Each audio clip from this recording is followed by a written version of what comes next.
Bismillahirrahmanirrahim.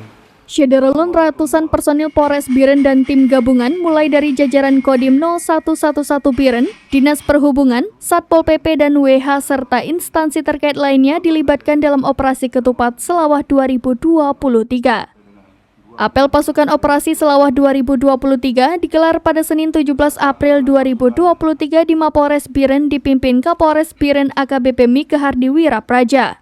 Kapolres Biren menjelaskan pelaksanaan operasi ini terpusat secara serentak di seluruh Indonesia, digelar selama 14 hari mulai 18 April hingga 1 Mei 2023 dengan tema Apel Gelar Pasukan Operasi Ketupat 2023, Mudik Aman dan Berkesan. Gelar pasukan ini tujuannya sebagai bentuk kesiapan personil maupun sarana prasarana pendukung dalam pergelaran Operasi Ketupat Selawah 2023. Harapannya, masyarakat yang merayakan Hari Raya Idul Fitri merasakan kenyamanan dan terciptanya situasi yang aman serta kondusif.